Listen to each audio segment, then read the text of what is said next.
Pendant le stage Wim Hof, j'ai rencontré Chris avec qui j'ai beaucoup échangé sur son parcours. Et je l'ai trouvé si inspirant que j'avais envie de le partager à plus de monde et soutenir des personnes qui sont concernées par ce sujet.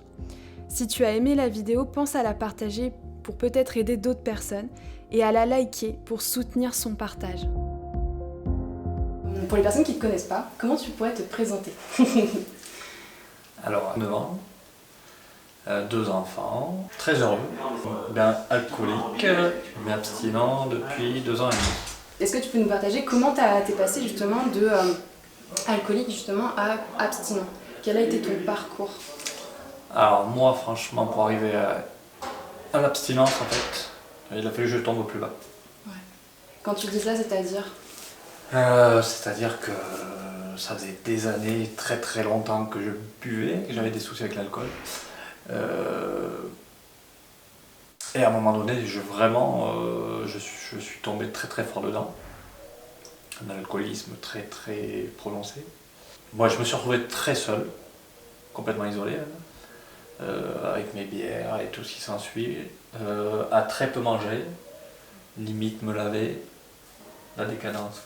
Donc, tu veux dire qu'il n'y avait plus d'entourage autour de toi? Oui, qui te soutenait, ouais. Non, j'avais complètement personne, parce que l'alcool tue tout, et écarte tout. Et ouais, j'en suis venu au plus bas, il me serait, oui, très clairement, il me serait arrivé des choses, je pense. Est-ce que tu as eu un... À quel moment tu t'es dit, tiens, là c'est plus possible, faut que je fasse un truc? Est-ce qu'il y a eu une pensée, un déclic, peut-être quelqu'un t'a entendu? Non, je pense que je me suis vu à un moment donné, dans l'état où j'étais, quoi. Ouais, tu t'es dit, c'est plus possible. Hein. Ouais, je pense qu'en fait, à un moment donné, j'ai réussi à me voir dans mon lit, avec des bières dedans, enfin bref. C'était catastrophique. Et je me suis vu, ça faisait déjà quelques temps, mais je me suis vu, j'ai vu que j'étais en train de me tuer. Voilà. Et je pense que j'ai eu, comme je dis souvent, une putain d'envie de vivre, en fait, à un moment donné précis. Quoi. À un moment donné précis, j'ai eu envie de vivre. Et c'est là où j'ai commencé à déclencher Le changement. le changement total. Et est-ce que tu peux nous partager justement ce changement? Quelle étape t'as mis en place pour en arriver là? La plus dure, c'est de partir en cure. Donc faire les démarches administratives. Pour moi, ça a été le plus compliqué. Dire, allez, c'est bon, allez voir un médecin pour qu'il me préconise, enfin qu'il lance tout ça. Quoi. Ça a été très dur. J'ai tout préparé donc. Ma cure, je voulais être sevré et partir en cure en même temps. Enfin, j'ai tout préparé. J'étais un peu aidé quand même, sur le coup d'ailleurs. Qui t'a aidé à ce moment-là justement? Proche ou pas proche, quoi, on va dire. Ouais, les professionnels et en même temps... Non, c'était plutôt du personnel, quoi. Ok, d'accord. Ouais, ouais. En fait, on m'a aidé à faire ces papiers qui étaient compliqués, Okay. en fait. Ces papiers, tout le moins cette démarche. Mais à un moment donné, voilà, après j'ai dit, quand j'ai eu ma cure acceptée, je savais qu'il fallait que je me fasse sevrer à l'hôpital avant. Donc, à un moment, j'ai dit, bah, ça y est, maintenant c'est la date, quoi. Ouais. Je pars à l'hôpital. J'ai été refoulé une première fois. D'accord. Et tu sais pour quelle raison? Non, il y avait trop d'attentes, etc. Puis alcoolique.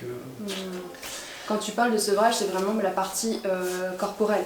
Ah oui, complètement, c'est partie corporelle. Ouais. Moi j'ai fait donc une semaine complète,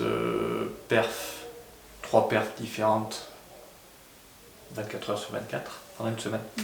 Donc on aide le corps à accepter le sevrage. Quoi. Parce qu'il faut le dire que justement pour se libérer de l'alcool, c'est vraiment de séparer le psychologique. Il y a une part psychologique mais aussi une partie corporelle. Et donc du coup, toi, tu as vraiment fait la cure qui était justement sûrement partie mentale, j'imagine. En fait... Et le sevrage aussi partie... Non, sevrage partie physique, corps. Ouais. Derrière, donc, je suis parti dans une cure, plutôt partie corps encore. Encore, ouais. Du sport. Alors très compliqué, hein, parce qu'on arrive, on est comme ça. Du sport, un petit peu de suivi psy, mais très léger. Et enfin, au goût de tout le monde, je pense. Mais beaucoup de sport, beaucoup de reprises sur son corps. On nous aide à accepter, éviter les rechutes. Mais ouais. Donc c'est le sport qui est vraiment mis en avant dans les cures. Dans celle-ci, le sport est vachement mis en avant. Okay. Alors reprendre un rythme normal de vie, avec un peu de sport, avec s'occuper un peu de soi, etc. Donc cette cure m'a beaucoup plu, mais arrivé milieu de cure, je savais que pour sortir de l'alcool, il n'y avait pas que ça, quoi. C'était pas que cette partie corps, justement. Et je savais qu'il fallait, psychologiquement, il fallait que je règle d'autres choses. Pas l'alcool, autre chose. Donc tu as fait une cure de combien de temps à peu près? Donc là j'ai fait 6 semaines. 6 semaines dans celle-ci. Et en milieu, j'ai demandé à une autre cure qui m'intéressait si je pouvais pas continuer. Parce que normalement, en temps normal, les gens prennent la cure et ça s'arrête et du coup, il n'y a plus rien derrière. C'est ça. Moi, c'est le schéma qui était prévu, le schéma qui est quasi tout le temps. C'est quasiment tout le temps le même schéma. D'où les psys qui m'ont dit mais pourquoi tu veux refaire une autre cure derrière, tu t'en sors et tout. Ben, moi j'ai dit parce que je sais que je suis pas guéri quoi. Ouais. Je résiste à l'alcool mais j'ai pas du tout réglé tous mes problèmes. Donc je suis parti dans cette deuxième cure très axée sur le psychologie. Donc là cette fois c'est vraiment à psychologie et 6 semaines aussi? 6 semaines aussi, oui. Ok. Et donc là tu as vu quelque chose dans cette cure là principalement? Alors là on a beaucoup travaillé sur nos vie antérieure en fait. Ok. Donc l'alcool, bien sûr, mais le vrai boulot c'était travailler sur soi-même. Ok. Sur ce qui nous avait amené à l'alcool. Parce que c'est ça le. Oui, le pourquoi. Ouais. C'est ce pourquoi-là qu'il faut régler. Et les choses qui se fait pas, ou très peu. Et donc, dès que vous avez eu le pourquoi, vous avez du coup essayé de voir comment vous pouvez transformer ça. Voilà, tout à fait. Dans le présent, ouais. Et donc bon, moi j'ai beaucoup travaillé, il faut travailler beaucoup sur soi. Parce que là, c'est une cure où on te laisse beaucoup seul, on te donne des éléments, et après le travail, de toute façon, il est à faire par soi-même. Okay, ouais. Parce qu'on se guérit tout seul.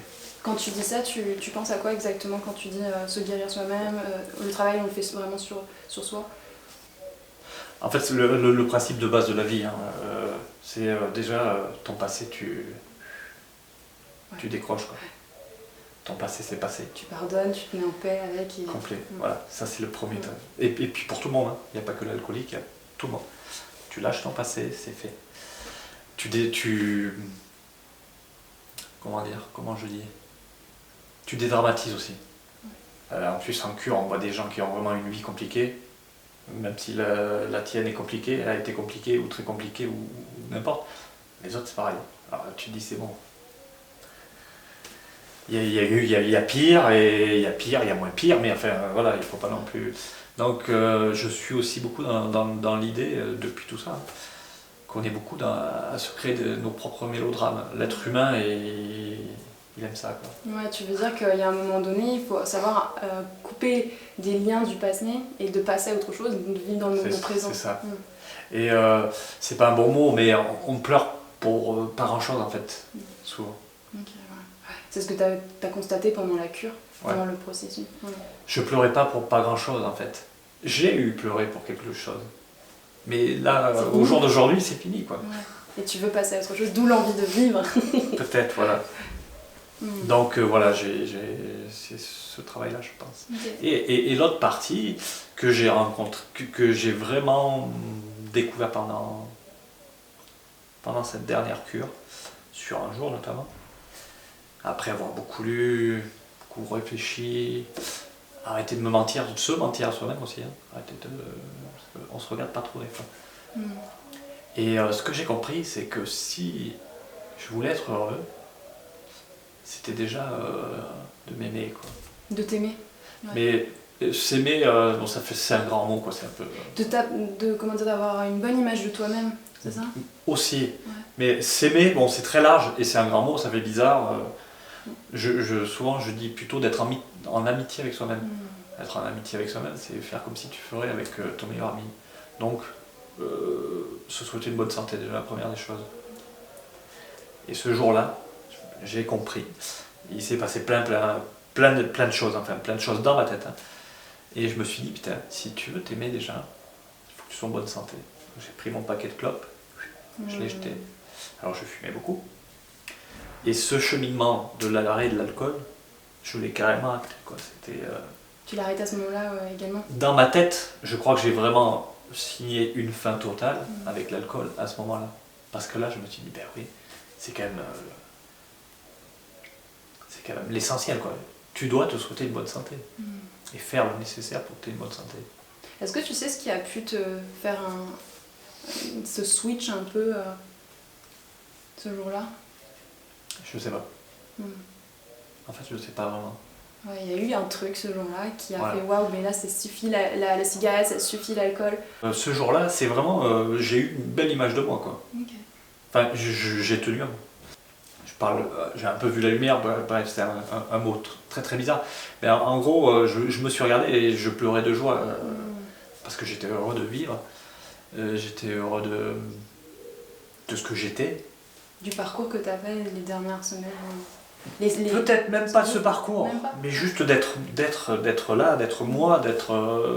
Qui tu es. Voilà, j'étais content. J'étais content d'être là, quoi.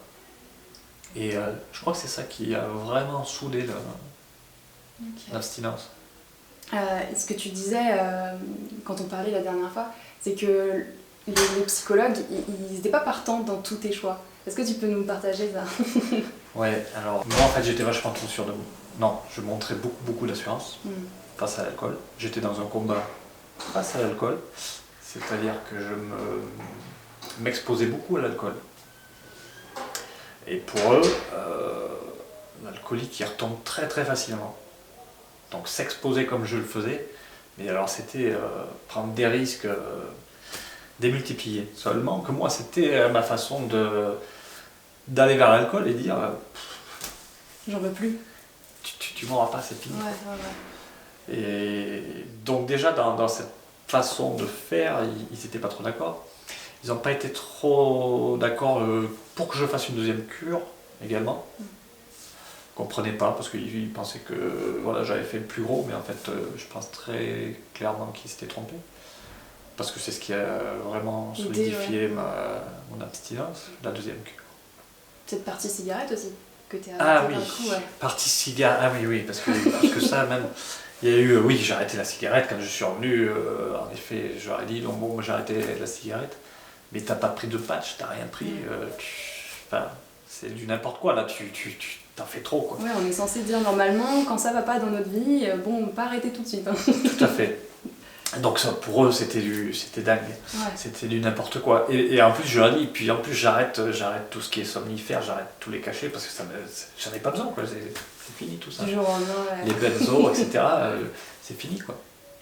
Et là, on dit là il y a un problème. Comment tu t'es senti quand tu as vu justement que ces professionnels-là te disaient waouh, non, peut-être pas? Ça m'a pas du tout gêné. Ce qui m'a rassuré, c'est lorsqu'ils m'ont regardé, qu'ils m'ont dit toi, il t'est arrivé quelque chose aujourd'hui. Et donc, ils m'ont dit ça, et je les revois me dire, une fois qu'on a eu longuement parlé, que je leur ai expliqué encore plus que là je suis en train de faire, parce que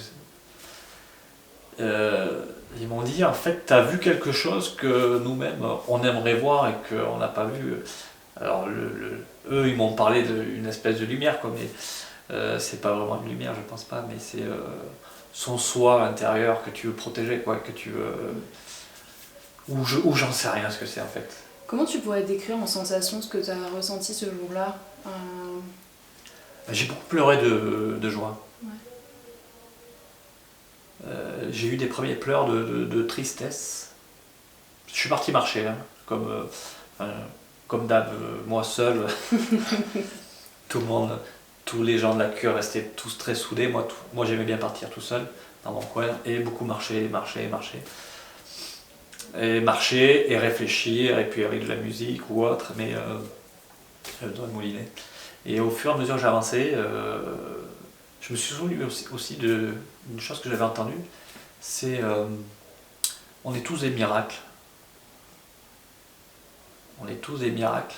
Ça t'a marqué cette phrase? Ouais, parce que on est au moment même de la fécondation, on est un seul spermatozoïde sur des milliards, des millions, des milliards, j'en sais rien. les chances aussi que ça se passe au bon moment, etc. Et puis, il faut que ça se produise, ça se passe, etc. Enfin, je me suis dit, mais c'est vrai, en fait, on est des miracles, on a de la chance d'être en vie, en fait. Et donc, j'ai avancé comme ça, et plein de choses s'est passé dans ma tête, plein de bons souvenirs, de mauvais, etc. Et au fur et à mesure que la tristesse, que je pleure de tristesse, c'est passé en joie. C'est passé, voilà, je suis parti dans des pleurs de joie. C'est très très bizarre, mais et je me souviens très bien d'ailleurs m'être arrêté, c'était je crois sur un parking d'Intermarché. Il y avait un petit bout d'herbe avec un petit arbre. Je me suis assis là et j'avais besoin et à pleurer de joie. Ça a dû te faire du bien en fait de ressentir ça. Ouais, complet, ouais, je crois que je m'aimais, ça y est. Et du coup, ce que moi je pensais, c'est est-ce que c'est pas un peu comme un amour inconditionnel de aucun jugement envers toi, de ce que tu as pu vivre, que de qui tu es, de vraiment. C'est possible, ouais. Ouais, en y réfléchissant, ouais. Si j'arrive à en parler, c'est parce que je m'en fous de ce que tu as vécu et qui t'as été avant. De ce que les gens pensent, etc. Ouais. Et si j'en parle, parce que je m'aime bien, je crois. Ouais. Ok. Et aujourd'hui, donc c'était il y a combien de temps maintenant? Donc ça va faire 2 ans et demi. 2 ans et demi. Donc entre il y a 2 ans et demi et aujourd'hui, comment t'as vécu ce après, dans le sens toute cette abstinence, qu'est-ce que ça t'a apporté dans la vie? Alors j'ai complètement changé. J'étais super timide.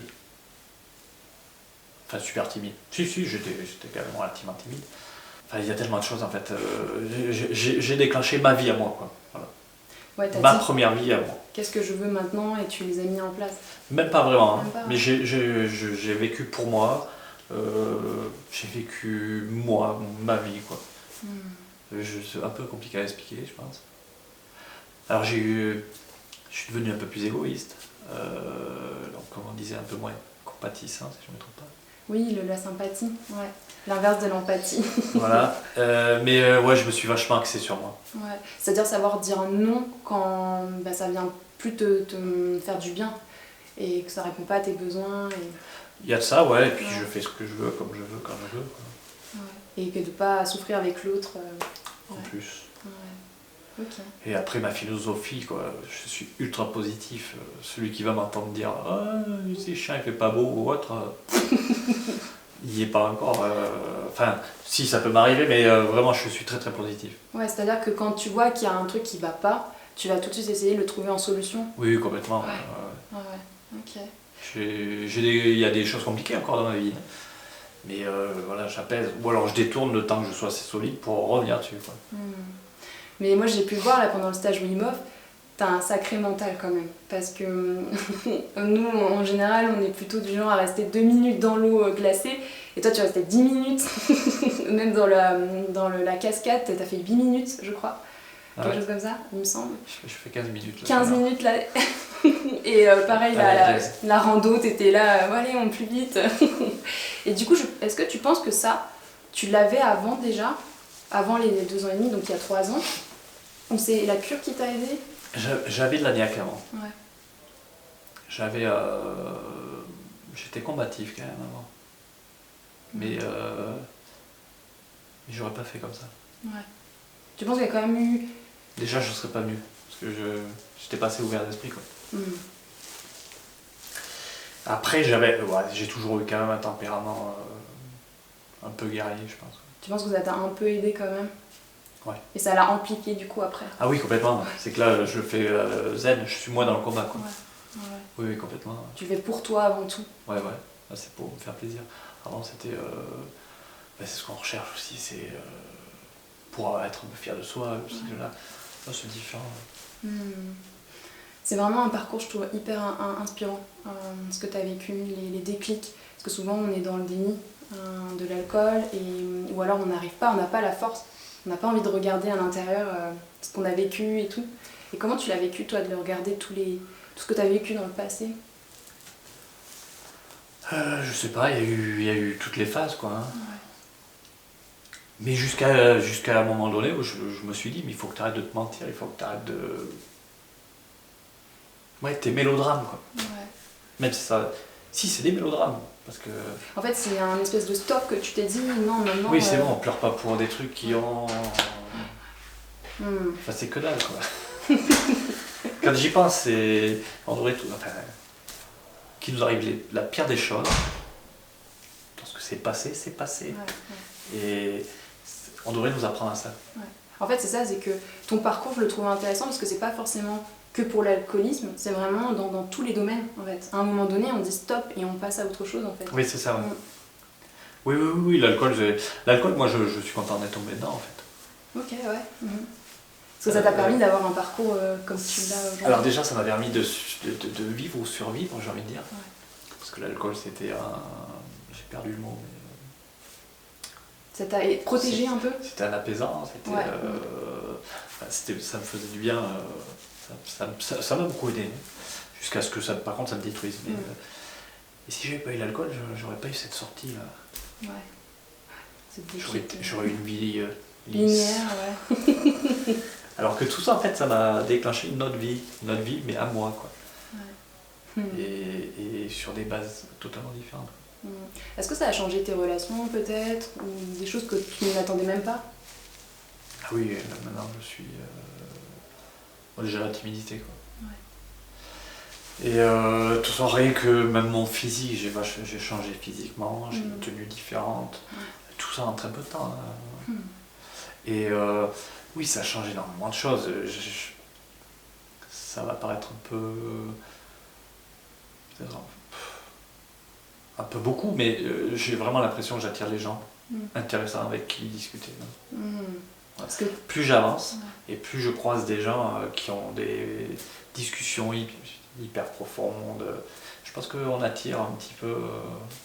Quand on se transforme à l'intérieur, on attire ce qui résonne avec nous, en fait. Ouais, je pense complètement. Et ça, je le vois, quoi. Ça, c'est cool aussi. Ouais. Et c'est quoi ce dont tu es le plus fier? Lâcher le passé, quoi. Je pense que en fait c'est ça. C'est même pas tant l'arrêt de l'alcool. D'avoir pardonné, d'avoir libéré, d'avoir mis de côté. Ouais. D'avoir compris, enfin tout le monde d'avoir compris que être heureux, enfin d'avoir compris comment il fallait faire pour être heureux, entre guillemets. Ok. Ça, je pense, en fait. Lâcher son passé, s'aimer, tout le moins se prendre comme un ami. Donc s'apporter les mêmes choses qu'on apporterait à un ami. Avoir un petit égoïsme sain, si possible. Et si c'est pas le cas, mais tant pis. Si on a mis avec soi-même, on s'accepte même égoïste, quoi. Mais ça peut se rectifier dans le temps, donc pourquoi pas. Mais il existe notamment l'égoïsme sain. Donc on disait ne pas être trop dans la compassion.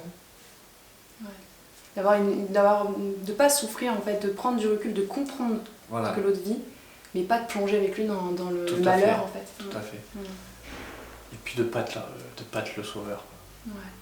Bah ouais, on est tous responsables de notre vie. On sauve personne, on a bien assez de se sauver nous-mêmes. Il y a pas mal de petites clés comme ça. Qu'est-ce que tu conseillerais aux personnes, alors 2 questions, déjà aux personnes qui sont dans l'alcool aujourd'hui, qui ne s'en sortent pas, et deuxième question, c'est aux personnes de leur entourage. Donc vraiment, comment, si par exemple une personne est impactée parce que son conjoint, son père, dans sa famille, il y a quelqu'un qui est alcoolique, qu'est-ce que tu leur dirais à ces gens-là? Donc dans les deux... Déjà, que derrière l'alcool, il y a une vraie souffrance. Qu'il faut comprendre qu'il y a une réelle souffrance, que c'est une réelle maladie. Que l'alcool, ça s'imprime dans la tête, dans le corps, et qu'on ne le lâche pas comme ça, c'est super compliqué.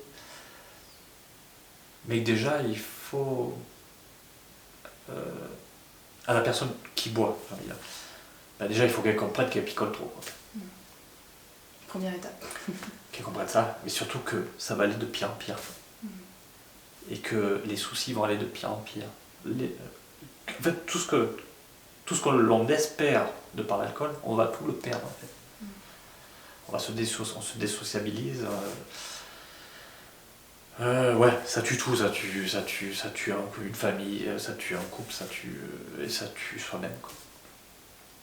Donc je pense que pour quelqu'un qui a ce souci-là, déjà c'est de se rapprocher des professionnels, quoi. d'avoir les couilles de le faire. De faire la première étape, de signer les papiers. Voilà, il faut... Mais c'est là qu'il faudrait flatter un peu son ego et se dire, j'ai des couilles ou pas? Bon, j'ai des couilles, je vais voir un professionnel. Et je lui dis, bah, j'ai un souci, je picole trop. D'oser en fait, d'aller voir et mettre son ego de côté. En fait, c'est ça. C'est... On manque de cran à un moment donné. De pas y aller, quoi. Donc tu conseillerais d'oser et de mettre son ego de côté. Complet, ouais. Et puis aussi de se dire, est-ce que je veux être heureux ou pas? Alors si j'ai pas envie d'être heureux, faut pas pleurnicher à tout le monde, quoi. Je reste avec mon alcool et puis je me fais mal et puis c'est mon problème, mais par contre il faut que ça touche personne. Mais avec l'alcool c'est jamais le cas. Ouais, c'est de se responsabiliser, ouais. On touche toujours l'extérieur. Et puis il faut surtout pas attendre que ce soit ses proches qui nous aident. Parce que c'est pas leur taf. Comme tu disais, c'est vraiment d'abord par soi que ça change en fait. Par soi, on se soigne soi-même avec des professionnels. Mais il faut rien attendre des amis, ils n'ont pas la capacité, quoi. Bah, ils sont pas professionnels en fait. Complètement, ils sont pas là, ils peuvent pas nous comprendre. Et puis non, très clairement, ils peuvent pas avoir la capacité. Moi, j'aurais du mal à aider un alcoolique, quoi. Je suis pas formé pour. Ouais. C'est des compétences vraiment particulières. Tout à fait, ouais. Et puis on est très particulier quand on boit, quoi. Donc, et pour les proches, ouais, c'est vraiment d'être dans une forme de tolérance mais pas croire qu'on va sauver la personne. Parce que ça doit vraiment venir d'elle. Il faut que ça vienne d'elle. Il faut à la limite arriver à l'aiguiller, à la pousser un petit peu dans certains cheminements, mais c'est tout, quoi. Mais dans une part d'acceptation, de la prendre telle qu'elle est, et tant pis, si elle n'arrive pas à changer, c'est comme ça. C'est sa vie, c'est pas la nôtre. C'est pas un bon mot, mais à un moment donné, il faut savoir se dire chacun sa merde, quoi. Je peux pas tout sortir de ça. Sinon, on devient sauveur, comme tu disais. Et oui, et sauveur, c'est pas comme ça qu'on est heureux. Ouais, complètement. On peut aider. On peut soutenir, pousser un petit peu dans des sens. On peut donner des conseils, des petits conseils. Mais on ne peut pas sauver, c'est pas possible. Et après, dans le jugement, par contre, ça c'est pire de tout, quoi. Si je peux donner un conseil, oui, c'est faut pas casser les gens qui picolent, quoi. C'est déjà très compliqué à le vivre, à se regarder alcoolique. S'il y a autant de délits, c'est ça, c'est qu'on ne veut pas se regarder parce que c'est une très mauvaise image, quoi. Donc aller voir les gens, leur dire ça l'alcoolique, il va falloir te faire soigner ou ça aggrave nanani, nanana. Oui, ils ont raison. Mais alors c'est destructeur, c'est terrible, quoi. Ça, en fait, il faudrait le dire autrement, voilà. Avec amour en fait, plutôt que de dire bah non, en jugement. Ou... Voilà, le jugement, il n'est pas nécessaire. La critique positive, comme je dis, ça existe. Qu'est-ce que tu voudrais partager pour finir justement ce partage? Qu'est-ce que t'aimerais partager peut-être aux autres qui nous regardent, qui nous écoutent, ou quelque chose que tu as vécu et qui n'a rien à voir peut-être, mais qui fait partie de ton parcours? Je sais pas. Une dernière chose qui te vient, peut-être même avec le stage qu'on a fait. Je crois, ouais. Le stage, là, j'adorais voir les gens aussi se dépasser. Se dépasser et puis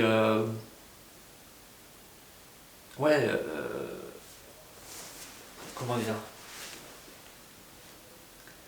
aller chercher qui on est, quoi, et aller chercher en soi notre force, notre énergie. Et ça, et le stage, ouais, pour ça, ouais, il est énorme. Moi, je me suis régalé à regarder les gens sortir de ce truc. Parce que moi, je pense, moi, ça me semblait pas... Je pense que je l'ai eu fait avec l'alcool. Tout ça. Donc je le connais, quoi. Et je sais que j'en suis capable. Et là, voir tout le monde se dépasser, aller chercher en soi justement cette force, et j'ai trouvé ça génial. Ouais, comme l'anecdote de la cascade, tu disais que le fait qu'on soit en groupe, justement, il y a eu quelque chose. Ah, moi j'ai adoré, j'ai pris... Franchement, ouais, j'ai adoré. je pense que c'est l'image essentielle qui va me rester. C'est même pas mes 15 minutes et tout. En fait, ça j'en suis fier personnellement, puis c'est tout. Mais c'est ce que j'ai ressenti dans cette eau là, tous ces gens qui forçaient. Je sais qu'ils forçaient beaucoup plus que moi. Et 100 fois plus que moi. C'était beaucoup plus dur pour d'autres. C'était brutal, c'était terriblement brutal. Pour moi aussi, hein. Mais je le dépasse, et je savais, et puis je les voyais tous là. On tenait ensemble. Et j'avais l'impression je sais pas, de respirer leur force, quoi. C'est un peu les gens comme sont si tous très forts. tu avais senti l'énergie du groupe, la cohésion. Ouais. Je sais même pas si c'est la cohésion, mais c'est la force qui se dégageait de tout le monde. De tout le groupe. Et puis en plus, je sais que tout le monde a cette force en soi. Mais de le vivre ensemble.